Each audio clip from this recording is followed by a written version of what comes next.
All right, this is Billy Corgan of the Smashing Pumpkins.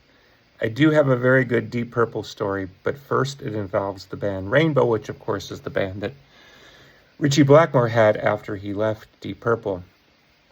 I went to see in 1981 or so. The big hit, of course, was Stone Cold. You're Stone Cold with Joe Lynn Turner. Alpine Valley, which is about an hour and a half from where I lived in Chicago. So I was about 14, 15 years old. I think it was 14. Drove all the way up there with my friend and another kid and went to see the show. The show was great. Richie did all the pyrotechnics that you would expect as a young gunslinger. I wanted to see it all. Something happened where the show was delayed or something happened. Show's over. We go to leave and the guy I was with turns to me and says, "Oh, by the way, we've been abandoned." I said, what do you mean we've been abandoned? Well, so-and-so decided to leave and we don't have a ride home. Now we're, some 80 miles away and I'm a teenager and it's 11 o'clock at night. And so as I'm standing there freaking out, the guy I was with calls his dad and I can hear his dad yelling, through the receiver.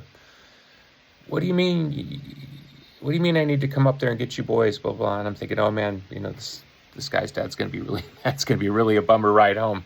So as I'm standing there and this is going on, I see my next door neighbor who was the hottest girl in high school, Julie Rich, of course. Julie, love you if you're out there. Julie Rich walks by and I go, "Oh my God." And she goes, "Oh my God, what are you doing here?" And I said, "Well, I've been stranded." She said, "Well, do you want to ride home?" So now I'm riding home in around 1970 GTO going, 800 miles an hour. And we're talking about the concert a bit. And then the boyfriend, of course, he was older, in his 20s, because, of course, the hottest girl in their high school would have an older boyfriend. He turns and says, "So you like Rainbow?" And I said, "Yeah, I really like." He goes, No, but you know Deep Purple." And, of course, I knew Deep Purple a little bit. And he said, No, you don't understand.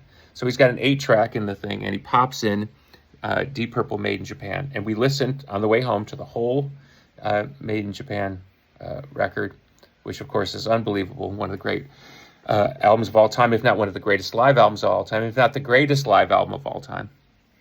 And that's when I got truly indoctrinated into Deep Purple, into the bones. So that is my Deep Purple story. I hope that suffices.